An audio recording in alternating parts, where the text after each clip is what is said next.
Okay, Arnav, let's get your slides up there and let's learn a little bit about your story, what you did to land an internship, and what we can do as students listening to this to do the same thing. Awesome. All right. So my name is Arnav. I'm a grade 9 student. And as you probably saw in the announcement, I am a intern now at IBM. I think the youngest employee of IBM. So let's go, man, world record. So I'm going to talk to you guys about my story and the steps that I took when I was 13 to basically get the skills to land my internship this year. So my story starts when I was 10 years old. So some random gym class, my leg started hurting. And I didn't really think much of it because of the fact that it was gym class, injuries are common, but it started becoming worse and it was like progressively becoming worse. By the end of the gym class, my leg wasn't even movable. So after school, my parents brought me to the hospital where I spent the remainder of the day. So we initially thought that I was diagnosed with a disease called transient synovitis, which is basically where a body part is inflamed, but that's more common in infants, 0 to 3 years old. So they drew my blood and they instantly knew that something was wrong because I had way more blood cells than I was supposed to have, even for someone with transient synovitis. So after 2 or 3 days of additional testing, I was finally given my diagnosis, which was chronic myelogenous leukemia, a rare form of blood cancer. So the next months were obviously really, really hard. My results would get better and better and better, and then they would just regress, and then get better and better and better, and then they would just regress. And so it was this, really annoying cycle. But after about a year, my results start to stabilize. And that's when I kind of came to this realization that definitely like changed my life forever. So previously to being diagnosed, I went on a trip to Thailand and India. And there, in addition to seeing, the normal touristy areas that everyone sees, I went to the poorer regions as well, the regions that suffer from extreme poverty. And it was really like nothing else I'd ever seen. Just to name a couple of things, like a couple of examples, there were, amputated children without parents that were relying on the donations of the few tourists that came around for survival. Obviously, they have no education, they don't have healthcare. There were mothers that had to choose which children they would feed and which one would starve. And thinking about that when my results stabilized, I realized like, yeah, I might have cancer, but I still have access to the internet and I live in Canada. And if you have both those things, which everyone that's either listening on the Zoom or watching the YouTube video has. So historically, that actually makes you part of the global 1%. And we usually think of the global 1% as people that are like multi-millionaires, multi-billionaires inheriting all their wealth. But it's actually not the case. We are the global 1%.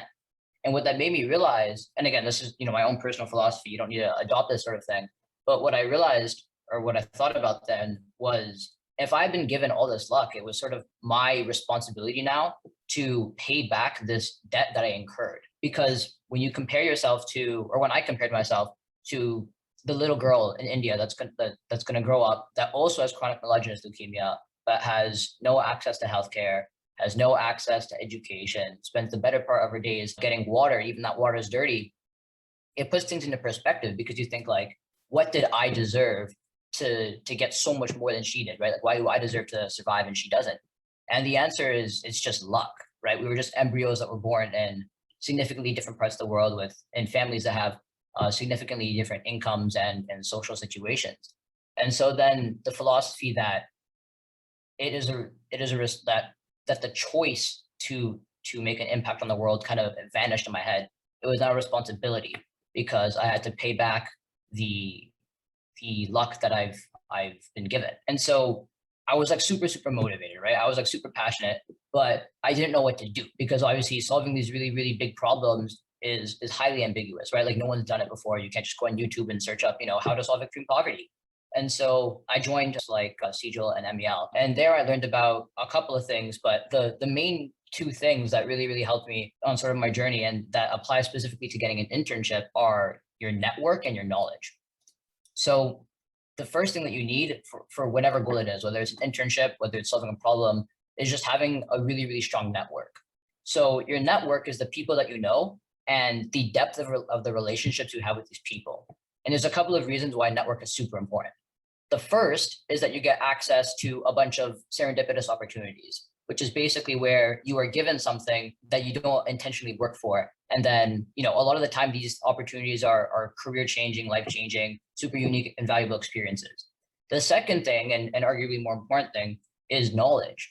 So fundamentally, when you're learning anything new, whether it's from, a teacher, a video, a blog, it's all coming from another person.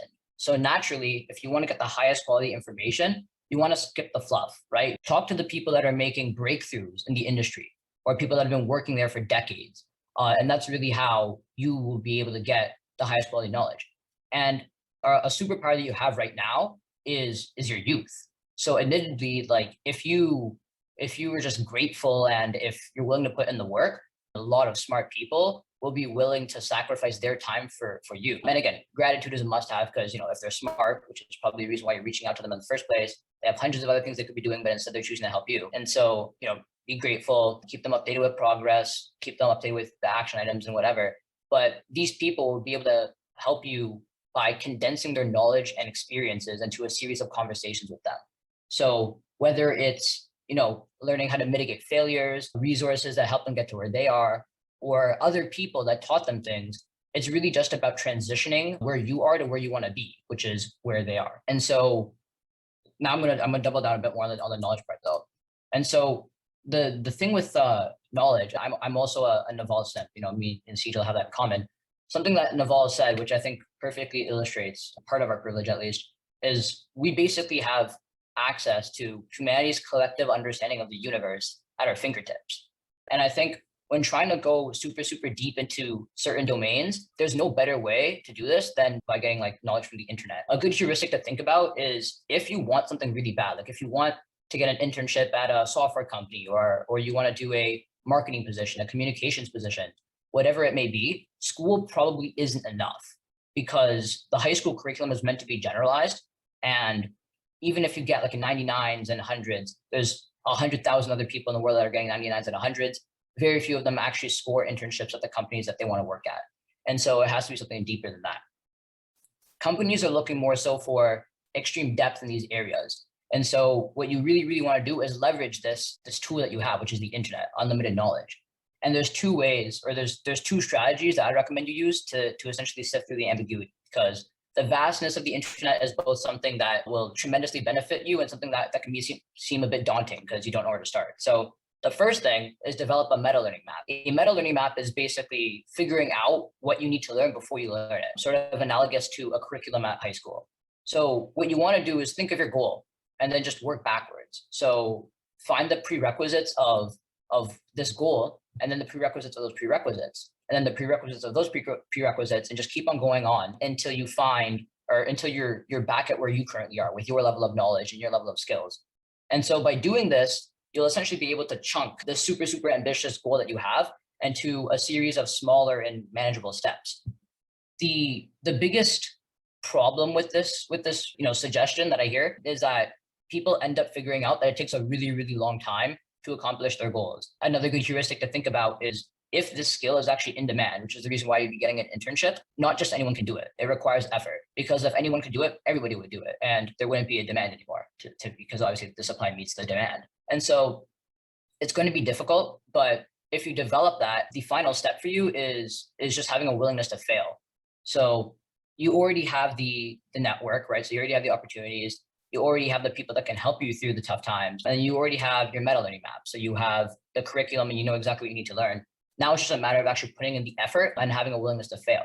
Because when it comes to failure and learning and growth, you will only learn, you will only grow from failure. And I think that the way that you deal with failure is actually what will determine whether you're successful in achieving your goals or unsuccessful. Because it's bound to happen. But the important thing to remember is that results are not linear, they're exponential.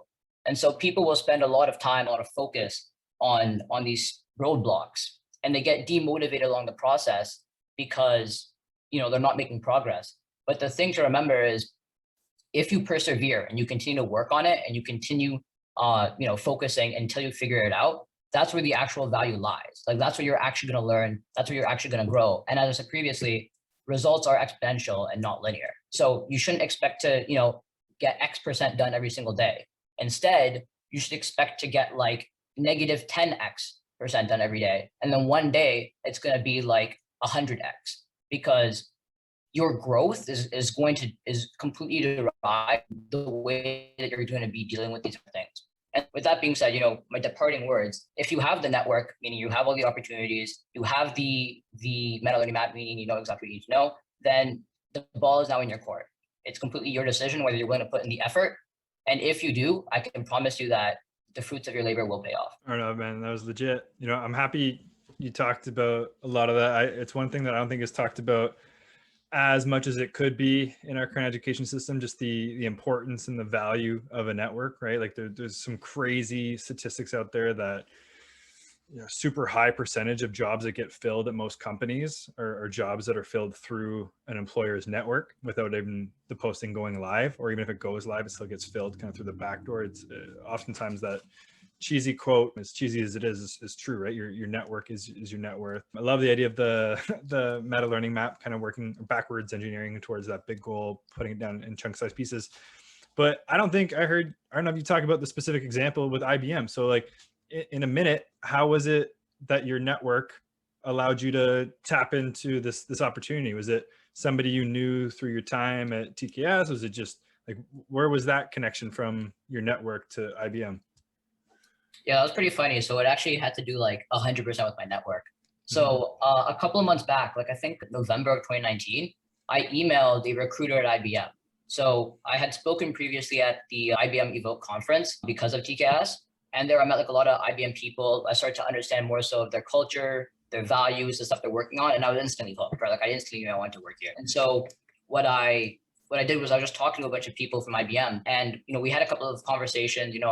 I kept the recruiter up with progress, but nothing really happened until a couple of weeks ago when she emailed me and she was like, I would love to have you as an intern here. We're opening up positions now. And so I looked at the page, and it turns out that the role that I was qualified for was actually already filled up because they had received over like 500 applications in less than like a week. And so she sent me like a private unique link that allowed me to continue with the application and basically funneled me through the entire application process. And that allowed me to score the internship. And so, yes, without my good friend Diana, none of this would have ever occurred. Fantastic, man. I'm proud of you for taking the initiative to make that happen.